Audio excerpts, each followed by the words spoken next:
الرحمن الرحيم نحمده ونصلي على رسوله الكريم أما بعد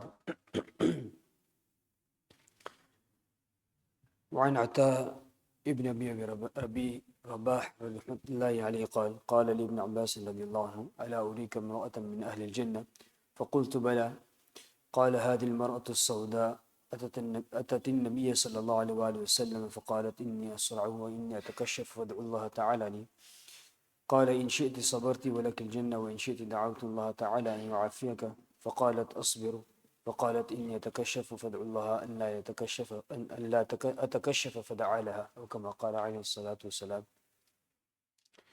رب اشرح لي صدري ويسر لي أمري واحلل عقدة من لساني يفقهوا قولي رب زدني علما اللهم صل على محمد وعلى آل محمد وبارك وسلم اللهم صل على محمد عبدك ورسولك وصل على المؤمنين والمؤمنات والمسلمين والمسلمات. Last week we began the explanation of this hadith under the chapter of Sabr.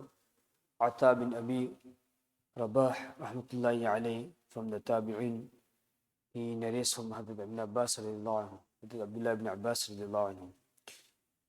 Atta bin Abi Rabah rahmatullahi alayhi was very fortunate. He met many Sahaba radiallahu anhu ajma'in and he gained acceptance within the Ummah, and also holds a high status in the eyes of the Muhaddithun and Mufassirun and the Sufya Kiram. So in the narrates from Abdullah ibn Abbas, and this hadith is about a woman by the name of Su'ayrah, whose nickname was Zafar. So she had the illness of being epileptic and she would have fits and fall unconscious. So she came to Rasulullah sallallahu alaihi wasallam and requested to make dua for her cure. And the reason for this was because obviously she was going through hardship, and at the same time when she would fall unconscious, parts of her body would become exposed. So she asked Rasulullah sallallahu alaihi wasallam to make dua. So Rasulullah sallallahu alaihi wasallam said that, look, if I am to make dua for you, you'll be forgiven, you'll be cured from this illness. However, I have a second option for you. If you choose this second option, Allah subhanahu wa ta'ala will give you Jannat in exchange and in reward. And that is to have sabr and be, patient and be able to bear this difficulty. So she accepted the second option, and Rasulullah sallallahu alaihi wasallam, however, she requested him to make dua that if I do fall unconscious, make this dua for me that my satr and parts of the body does not become uncovered and exposed. So Abdullah ibn Abbas was telling Atta bin Abi Rabah rahmatullahi alayhi that she is the woman of Jannah. She is the woman of Jannah. And two qualities have been mentioned here. One quality is having sabr. This is the reason why it's brought under the chapter of sabr, where she's exercising patience and coping with this difficulty that she is in. And this is a great difficulty. This illness, a person does fall unconscious and having fits, is very difficult, very difficult. A person working, busy, doing some task, and all of a sudden to collapse on the floor is a very difficult thing. So she's told by Rasulullah sallallahu alaihi wasallam that, look, just bear this difficulty. It'll be temporary taklif and temporary. And then after that, inshallah, you'll get into Jannat. So she said that, look, I'll take this option. However, if you ask Allah subhanahu wa ta'ala to make it possible that my satr doesn't become uncovered. On this, we made a point that Allah subhanahu wa ta'ala has put in the human beings. This is the nature where they want to cover themselves.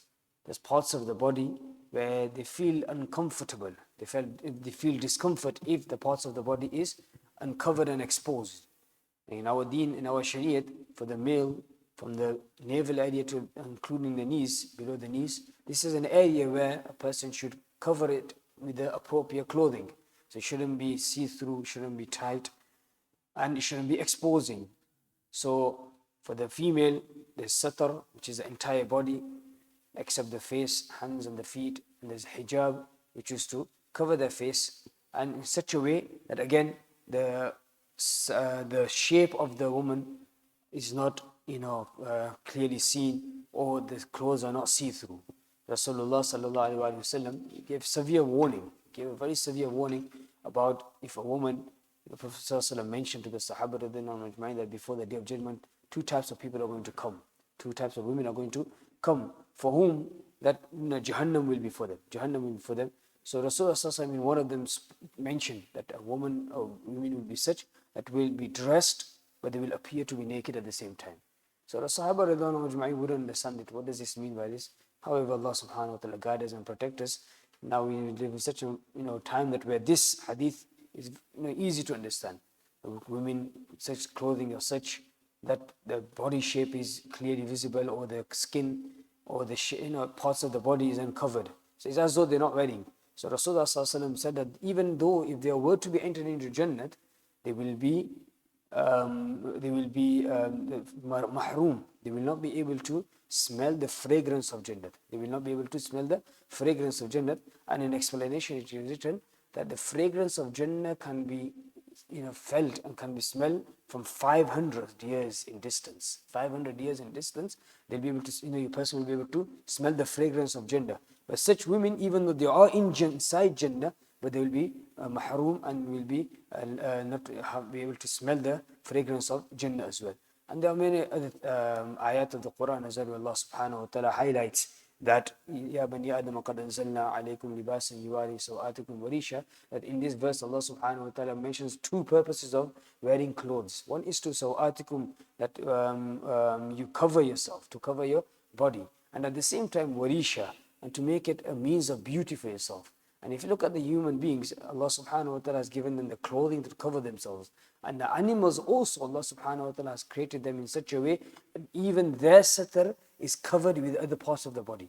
Either they've got the tail that covers it, so entire satar of the animal is not even exposed as well.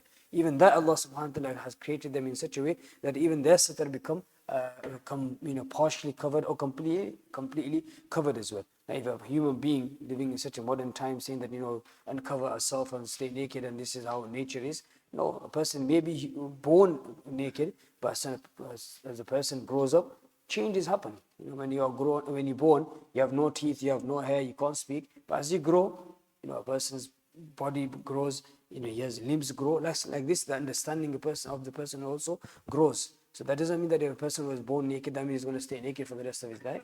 That's immaturity. That person doesn't have the sound mind. So here Allah subhanahu wa ta'ala has spoken about the blessing of clothing, that way you cover yourself and you protect yourself. And also, as mentioned, that covering yourself in a suitable, in a correct manner is also a means of protection as well. There are means of protection, as we mentioned in Jummah as well.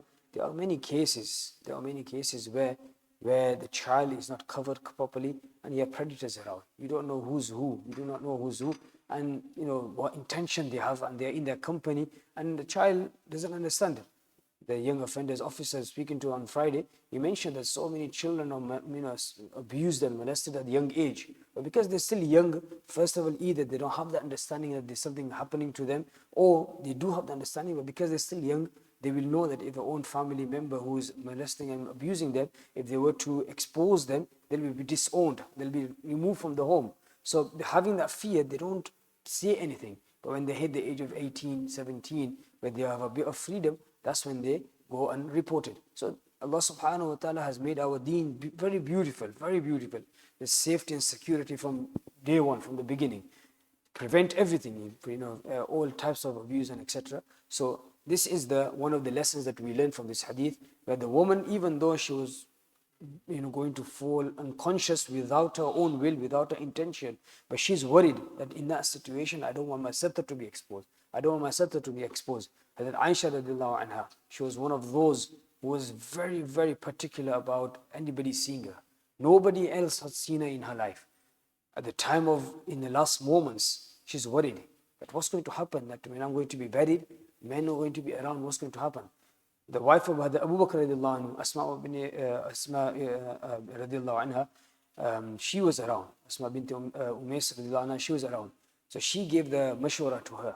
And that was the first time where this happened, where she said that, look, when you're going to be buried, we'll cover it. We'll put a chadar So no male will be able to see your kafan and your body and your being lowered into the grave. So from that time, this has been practiced that when a woman is being put into the grave, there's a chadar that covers the grave, so no strange person, no ghair mahram, see the body. So this is the haya and this is the modesty our women should have. And inshallah, we make dua to Allah subhanahu wa ta'ala to grant the correct understanding to our women and also men. قُلْ لِلْمُؤْمِنِينَ يَغُضُّوا مِنْ أَبْصَارِهِمْ وَقُلْ لِلْمُؤْمِنَاتِ يَغُضُّوا مِنْ أَبْصَارِهِنَّ. Allah subhanahu wa ta'ala is telling the both men and the women that you lower yourself and you cover yourself in the correct manner, and in there there's protection and there's also means of gaining taqwa in that as well. وَلِبَاسُ التَّقْوَى, in the verse earlier, Allah subhanahu wa ta'ala, He talks about the clothing, and in there He talks about taqwa as well.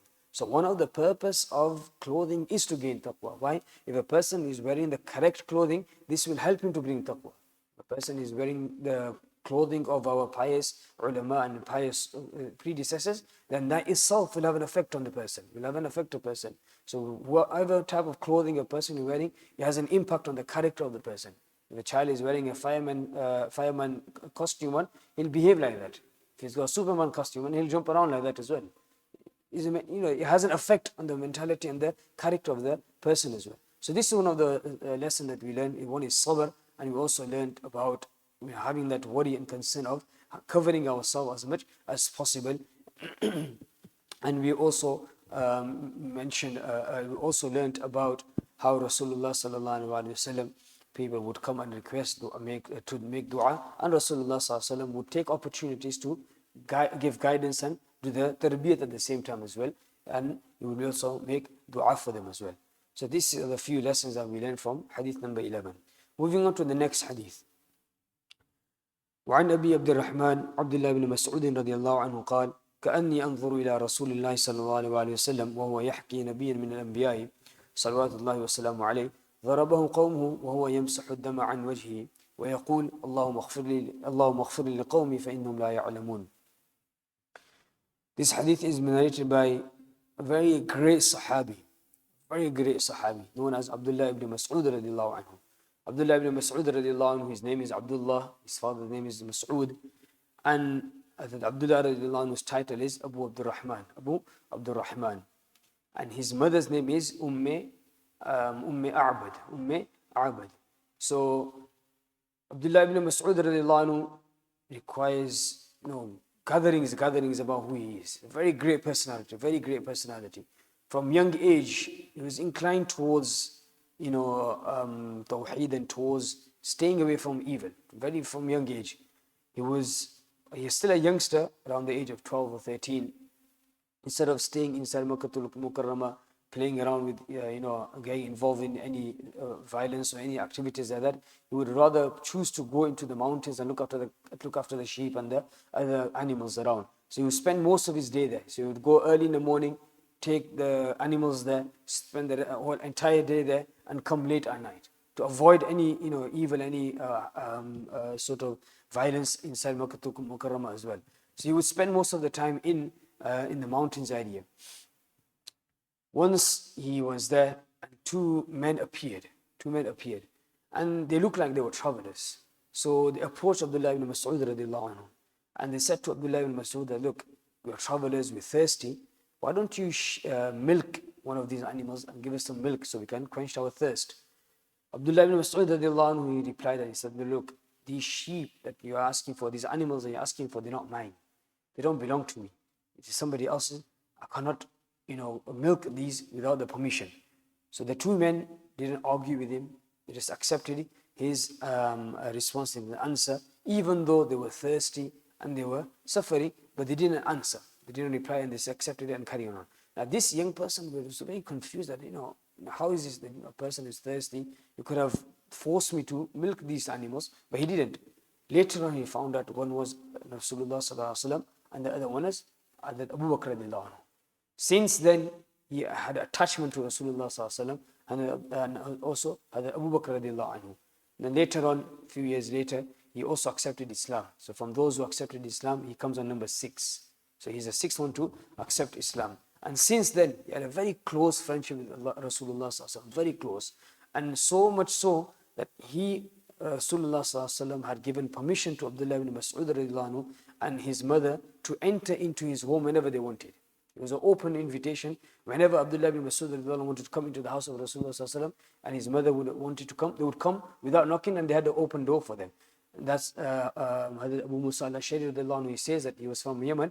He goes, when I came to Makkah al-Mukarramah, first I thought that Abdullah ibn Mas'ud radiallahu anhu is one of the family members, because how frequently he would visit Rasulullah sallallahu alaihi wasallam without permission, in and out, in and out. So he thought that I was Abdullah ibn Mas'ud radiallahu anhu. He was part of the household of Rasulullah sallallahu alaihi wasallam. So from beginning of accepting Islam, he stayed and remained in the company of Rasulullah sallallahu alaihi wasallam a lot of time, whilst he was in Makkah al-Mukarramah, or whilst he was in a journey. So Abdullah ibn Mas'ud radiallahu anhu would accompany Rasulullah sallallahu alaihi wasallam and journeys as well.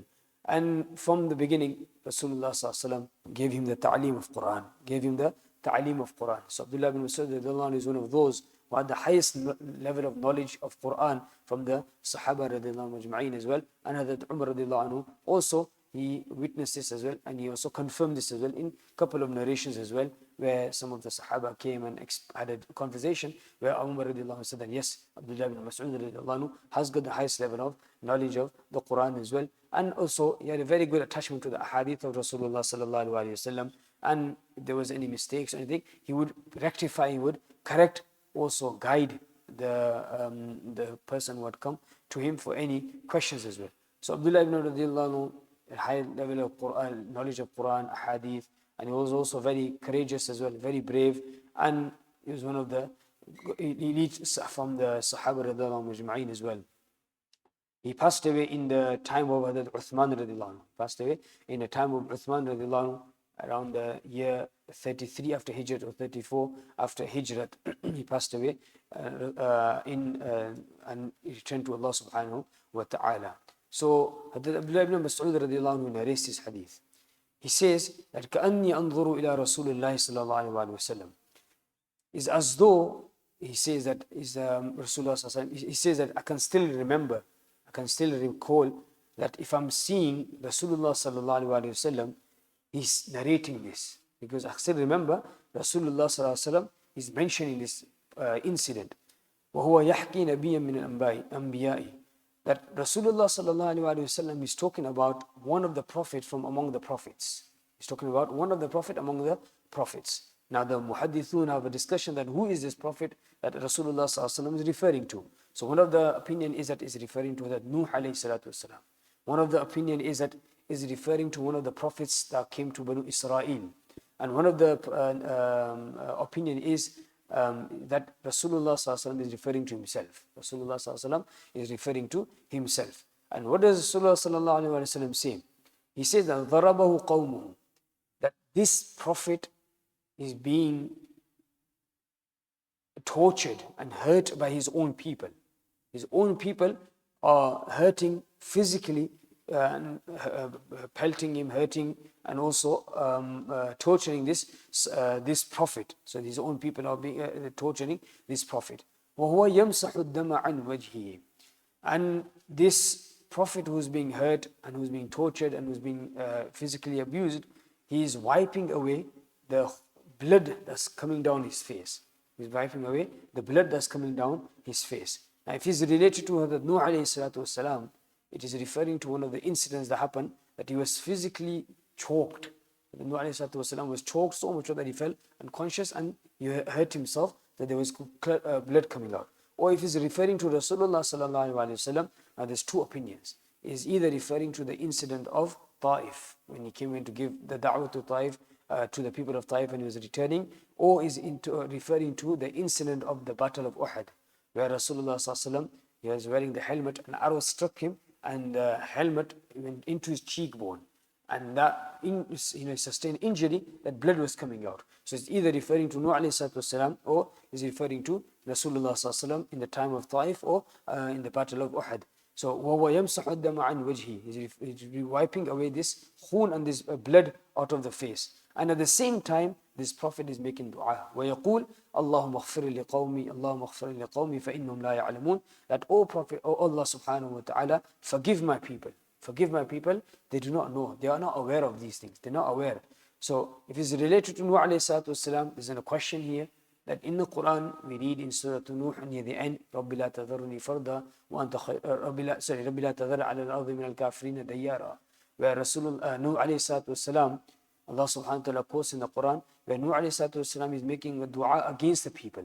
So the objection here is, this hadith is saying that Nuh alayhi salatu wasalam is making dua for his people, and the Quran is saying that Nuh alayhi salatu wasalam is making dua against them. So there's a contradiction here. So the muhaddithun and the ulama explain that it is possible in the beginning stages, Nuh alayhi salatu wasalam was making dua for them. In the beginning stages, Nuh alayhi salatu wasalam was making dua for them. However, through revelation, he was told that these handful of people who have accepted Islam, they're only ones, nobody else is going to accept Islam anymore. So for some reason, Nuh alayhi salatu wasalam made this dua that, oh Allah subhanahu wa ta'ala, لا تذر على الأرض من الكافرين ديارا, do not leave any of the disbelievers on the earth. Do not leave any disbelievers on this earth. So do not leave a single person who doesn't believe in you on earth anymore. So if it's related to Nuh alayhi salatu wasalam, this is the explanation. However, it is related to Rasulullah sallallahu alayhi wasallam, then we see the rahmah of Rasulullah sallallahu alayhi wasallam.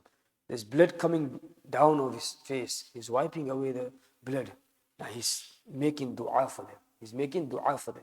So this is the mercy of Rasulullah sallallahu alayhi wasallam. Why? Because if the blood was to fall off his body and come onto the earth, the people would have been punished. If the blood of Rasulullah sallallahu alaihi wasallam was to fall onto the earth, because of them torturing or because of them pelting Rasulullah sallallahu alaihi wasallam, that blood touching the earth would mean that the punishment of Allah subhanahu wa ta'ala will descend. But Rasulullah sallallahu alaihi wasallam didn't want that to happen, so he's quickly wiping away the blood so the blood doesn't come onto the ground to save the people. Why? He's saying that these are jahil people, these are ignorant people, they do not know. So to prevent this punishment of Allah subhanahu wa ta'ala coming to them because of their ignorance, because of them not knowing, Rasulullah sallallahu alaihi wasallam is wiping away this blood, and at the same time he's making dua for the shortcoming, he's making dua for the mistake that they are making. So even though he's being mistreated, in return, Rasulullah sallallahu alaihi wasallam, instead of taking revenge, is making dua. He's making dua for them, not a dua against them. He's making dua for them, and so that not only that they are protected, their nasl and their progeny is also protected.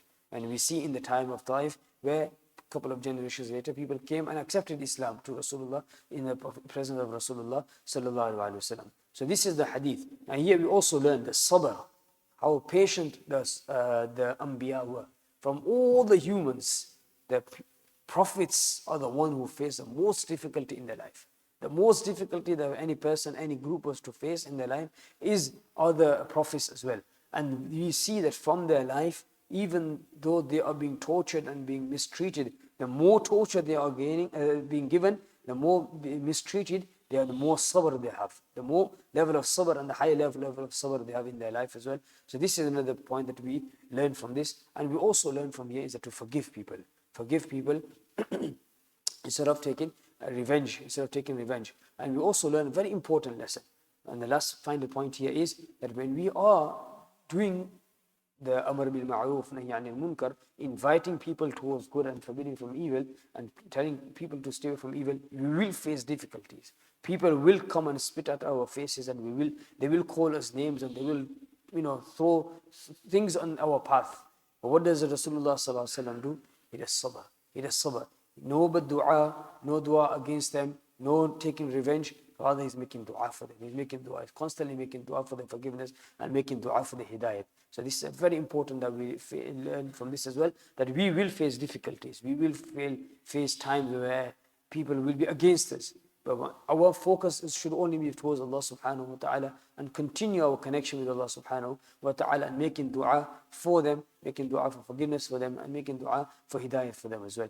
We ask Allah subhanahu wa ta'ala to grant us the correct type of sabr. We ask Allah subhanahu wa ta'ala to also to grant these qualities of Rasulullah sallallahu alaihi wasallam in ours as well, the sabr and hilm, and also mercy and forgiveness, and making dua for them as well. Allahumma ameen. Accept our gathering and make it a means of safety in the world, especially those who are suffering around the world, especially in Palestine. We make dua to Allah subhanahu wa ta'ala to have mercy upon them, and also open the doors of rahmah upon them, so that we find ease and remove this difficulty they are in, and also protect Masjid al-Aqsa and those who are protecting Masjid al-Aqsa, and make us one of those who will protect Masjid al-Aqsa. Allahumma ameen. Subhanallah bihamdi, subhanakallah bihamdik. نشهد أن لا إله إلا أنت نستغفرك ونتوب إليك. سبحان ربك رب العزة عما يصفون وسلام على المرسلين والحمد لله رب العالمين برحمتك يا أرحم الراحمين.